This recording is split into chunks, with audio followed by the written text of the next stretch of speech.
Jika ada satu pertanyaan universal yang bisa ditanyakan mayoritas manusia modern, mungkin inilah bentuknya.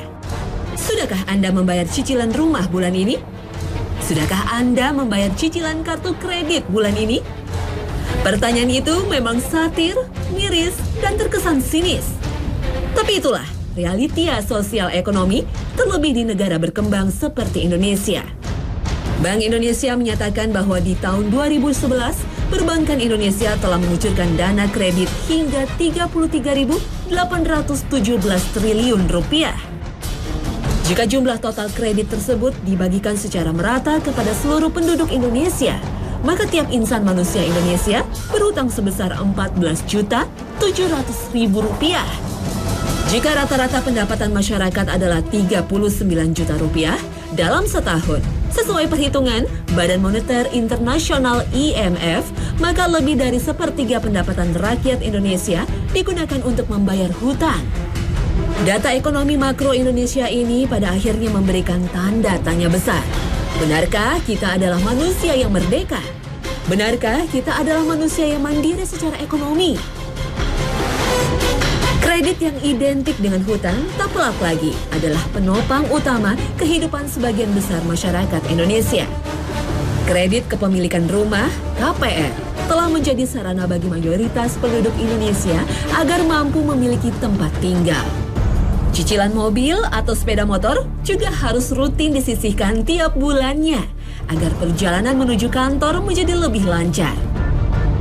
Bahkan untuk membiayai pendidikan anak di perguruan tinggi, perhelatan pernikahan anak gadis, hingga biaya persalinan buah hati sering memaksa kebanyakan masyarakat Indonesia untuk berhutang. Budaya berhutang semakin mendekat dalam kehidupan ketika sebuah uang plastik berlabel kartu kredit menjadi salah satu pengisi dompet di saku. Pemirsa, ilustrasi ini bukan hanya ditunjukkan untuk Anda, keluarga Anda, ataupun rekan dan kolega Anda. Ini adalah fenomena global dan melanda mayoritas umat manusia di dunia. Rasulullah SAW telah bersabda, bila riba merajalela pada suatu bangsa, maka mereka akan ditimpa tahun paceklik. Dan bila suap menyuap merajalela, maka suatu saat akan ditimpa rasa ketakutan. Hadis riwayat Ahmad. Perkataan Nabi Muhammad SAW ini merupakan peringatan bagi kita. Dan nampaknya sabda Rasulullah SAW semakin mendekati kenyataan. Indonesia, negeri dengan kondisi tanah yang subur makmur dan lautan yang luas, dengan hasil melimpah, terus-menerus dirundung masalah pemenuhan kebutuhan pangan. Daging, sapi semakin hari semakin tidak murah. Bahkan tempe, makanan tradisional dan khas Indonesia, menjadi melonjak harganya karena adanya gejolak nilai tukar rupiah. Tempe memang makanan yang menjadi sajian khas di rumah warga negara Indonesia. Namun kedelai yang menjadi bahan bakunya adalah komoditas internasional, di mana seluruh penduduk dunia membutuhkannya. Mahalnya harga bahan pangan nampaknya menunjukkan paceklik ekonomi. Dan sayangnya paceklik ini bukan disebabkan oleh gagal panen karena kekeringan atau serangan hama. Paceklik ini lebih banyak disebabkan oleh kelengahan kita sendiri yang semakin menjauh dari sifat agrarisnya. Artinya, bangsa Indonesia melupakan kesuburan tanah anugerah Allah Subhanahu wa Ta'ala. Kekayaan alam berupa minyak bumi, gas alam, emas, batu bara, dan aneka ragam mineral lainnya yang terkandung di bumi Indonesia juga tak mampu dikelola dengan baik untuk mewujudkan kesejahteraan bersama. Yang terjadi malah sebaliknya. Para pemikir dan ahli ekonomi yang duduk di kursi pemerintahan terus-menerus menambah porsi hutang negara dengan dalih mendanai pembangunan.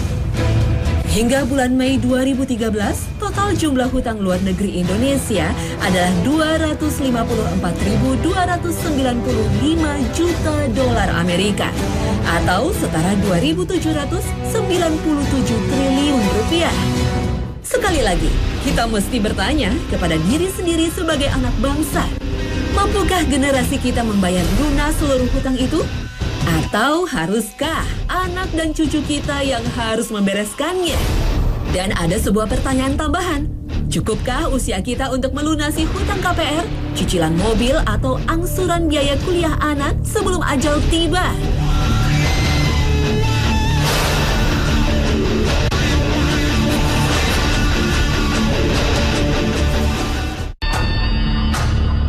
Assalamualaikum warahmatullahi wabarakatuh. Selamat pagi pemirsa. Hasanah Ensiklopedia Islam Dunia kembali mengudara untuk menyajikan rangkaian informasi yang insya Allah bermanfaat bagi mayoritas Muslim Indonesia. Pemirsa, kredit, cicilan, dan angsuran nampaknya telah menjadi bagian kehidupan sebagian besar dari kita. Perkembangan dunia yang banyak membuahkan perangkat dan penemuan yang bertujuan mempermudah justru dirasakan menyulitkan dan menurunkan kualitas kehidupan. Pertumbuhan jumlah umat manusia dengan jumlah hingga 7 miliar jiwa nampaknya membuat persaingan untuk memenuhi kebutuhan primer menjadi semakin sengit. Bumi seakan semakin sempit untuk menumbuhkan beras, jagung, dan kedelai sebagai bahan pangan. Tanah pertanian juga dirasa tak mampu menumbuhkan tanaman kapas yang cukup untuk bahan baku pakaian. Lahan di bumi juga semakin padat sehingga mengerutkan luas halaman dan pekarangan. Benarkah meningkatnya harga makanan, pakaian, dan perumahan adalah akibat jumlah manusia yang terlampau banyak? Tunda dulu jawabannya, dan simaklah firman Allah dalam surah Hud ayat ke-6. وَمَا مِن دَابَّةٍ فِي الْأَرْضِ إِلَّا عَلَى اللَّهِ رِزْقُهَا وَيَعْلَمُ مُسْتَقَرَّهَا وَمُسْتَوْدَعَهَا كُلٌّ فِي كِتَابٍ مُبِينٍ. Allah yang Maha Kaya lagi Maha Pemurah telah menjamin akan rezeki seluruh makhluk ciptaannya. Dan bagi manusia, rezeki manusia yang utama berhubungan dengan pemenuhan kebutuhan primer, berupa kecukupan pangan, sandang, dan papan. Tapi mencukupi kebutuhan primer itu menjadi semakin tak mudah, bahkan memaksa sebagian besar manusia, termasuk mayoritas Muslim Indonesia, untuk berhutang. Padahal, hutang dalam sistem perekonomian tak akan pernah lepas dari riba. Dan ternyata, fakta menunjukkan sistem riba dalam kajian para praktisi perbankan dan keuangan adalah pergerakan roda ekonomi. Fakta ini didasari atas rilis Bank Indonesia di tahun 2011. Di tahun itu, secara keseluruhan, total laba seluruh bank di Indonesia mencapai 600 triliun rupiah. Dan 92% pendapatan bank berasal dari bunga. Artinya, bank adalah sebuah industri yang mendapatkan keuntungan dan mampu berkembang karena bunga atas pinjaman masyarakat. Keuntungan dari usaha perbankan pada akhirnya digunakan untuk mendanai kegiatan usaha yang lainnya. Para pemilik bank, termasuk pemerintah, menjadikan keuntungan tersebut sebagai modal usaha dan mendanai pembangunan. Suka tidak suka, perekonomian kita sebagian besar ditopang oleh riba. Padahal Allah Subhanahu wa Ta'ala telah memfirmankan kezaliman orang memakan riba dalam surah An-Nisa ayat ke-161. Dan disebabkan mereka memakan riba, padahal sesungguhnya mereka telah dilarang daripadanya, dan karena mereka memakan harta benda orang dengan jalan yang batil. Kami telah menyediakan untuk orang-orang yang kafir di antara mereka itu siksa yang pedih. Kata mereka dalam surah tersebut diartikan sebagai orang-orang Yahudi. Sistem perekonomian dan perbankan dunia yang menjadikan riba sebagai pondasi utama dari seluruh kegiatan usaha dikembangkan oleh segolongan kecil bangsa Yahudi. Issachar Baron Lehman dan keluarga Rothschild adalah peletak dasar pondasi perbankan di masa Renaissance di Eropa yang berkembang hingga ke abad ke-21. Aliran uang riba dari dunia perbankan ke dalam sistem ekonomi Indonesia didasarkan atas data bahwa total laba seluruh bank milik pemerintah di tahun 2011 mencapai 206 triliun rupiah. Dan sebagian keuntungan dari hasil usaha perbankan ini digunakan sebagai komponen penerimaan negara dalam anggaran pendapatan dan belanja negara. Artinya, keuntungan dari usaha membungakan hutang digunakan untuk membiayai pembangunan sekolah, rumah sakit, bahkan membayar gaji pegawai negeri. Inilah faktanya, betapa riba telah merasuki sendi-sendi kehidupan kita. Padahal Rasulullah telah bersabda, Allah melaknat pemakan riba yang memberi makan, saksi dan juru tulisnya. Hadis riwayat Ahmad.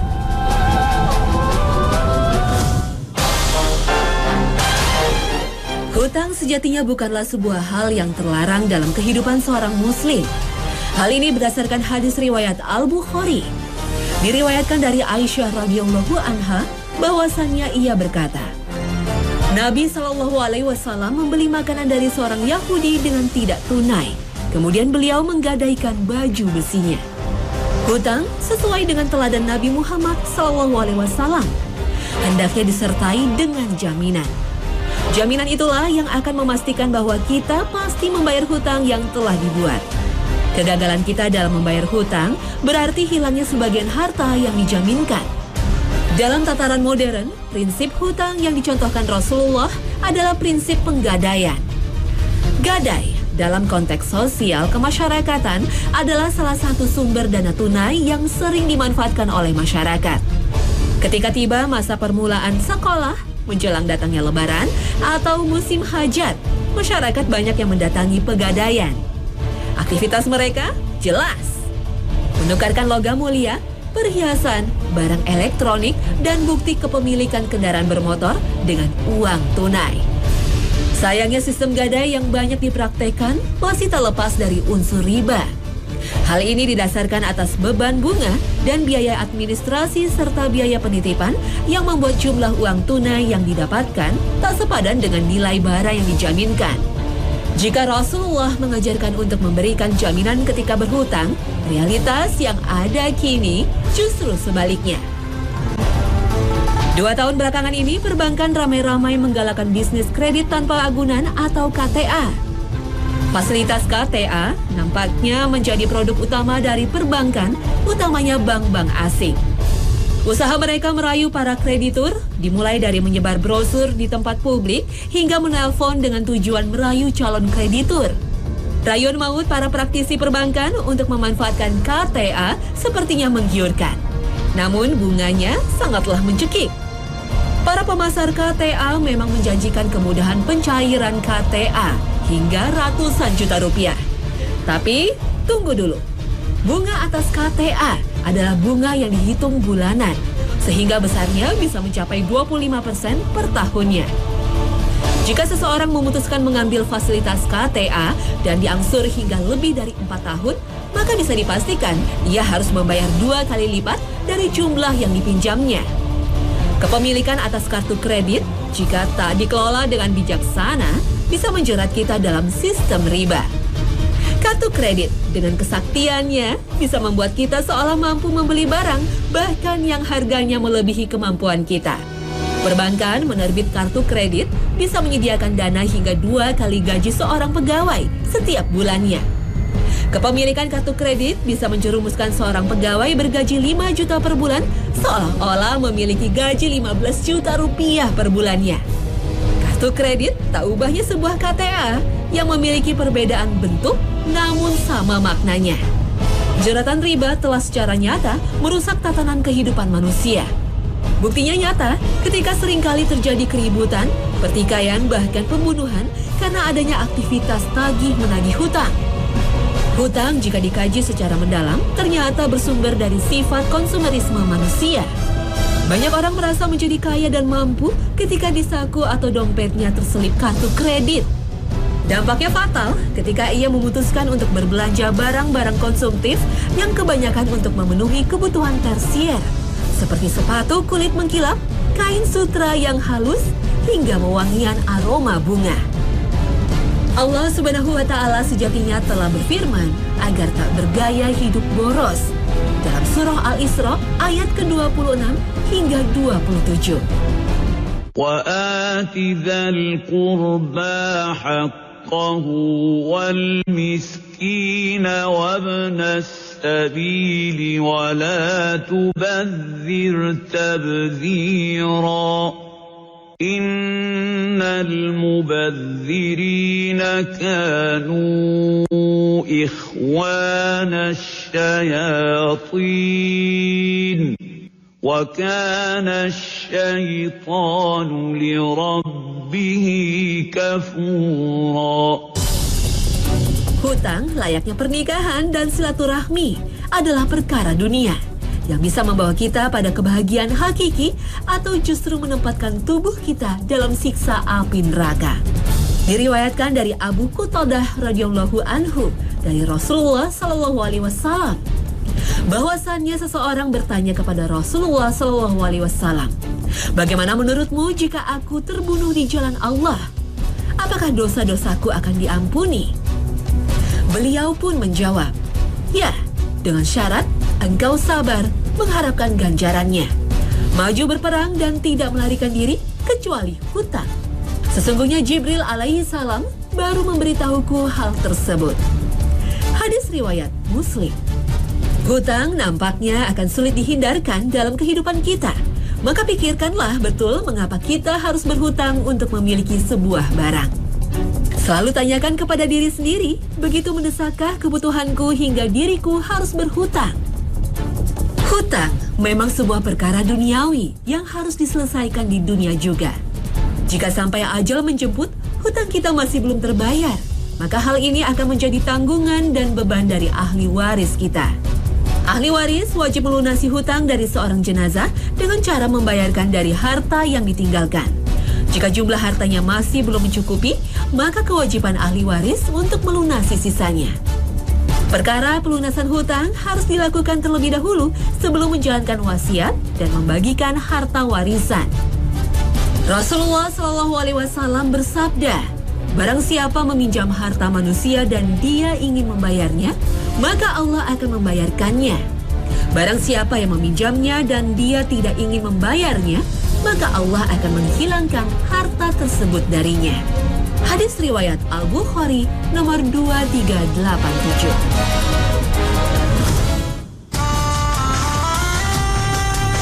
Pemirsa, berdasarkan rilis Bank Indonesia di tahun 2011, sektor perbankan telah menyalurkan kredit konsumsi senilai 6.781 triliun rupiah.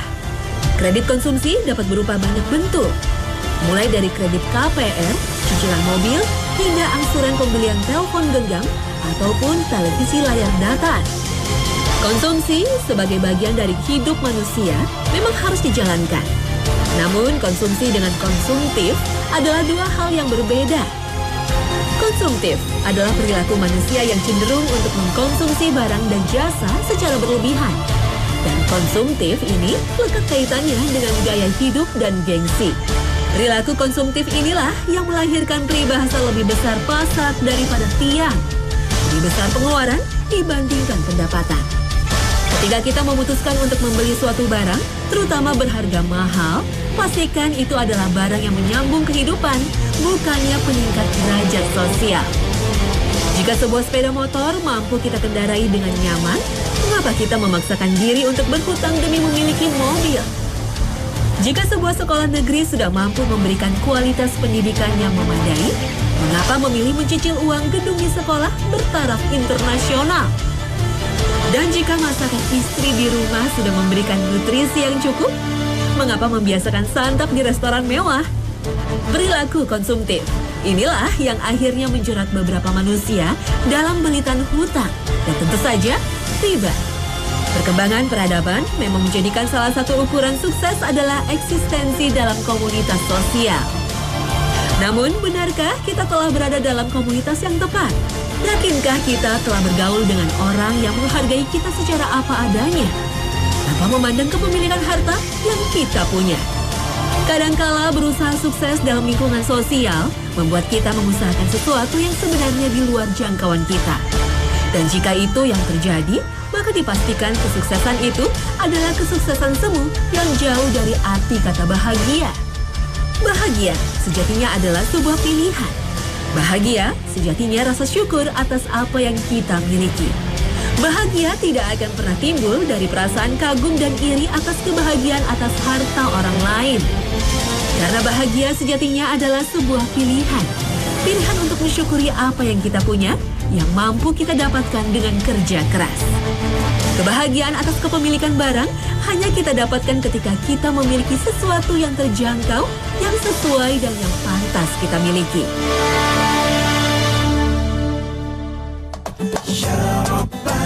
Pemirsa, berhutang memang sebuah perkara yang dibolehkan dalam hukum Islam. Namun pastikan tujuan dalam berhutang. Hutang adalah perkara yang berhubungan dengan keadaan mendesak atau kesulitan yang datang tanpa diduga. Jika berhutang hanya didasari atas gengsi dan peningkatan image diri, maka jika kita terjebak dalam perilaku boros yang diiringi dengan jeratan setan dalam bentuk riba. Modernitas hidup seakan menjadikan hutang sebagai keniscayaan. Namun bijaklah mengelola hutang Anda. Karena perkara ini bisa memperberat langkah menuju surga. Atau justru meninggalkan beban yang akan diwariskan kepada anak, istri, atau suami kita. Akhir kata, wassalamualaikum warahmatullahi wabarakatuh. Sampai jumpa di tayangan kami berikutnya. Insya Allah, Hasanah akan kembali hadir untuk mencerahkan hari Anda.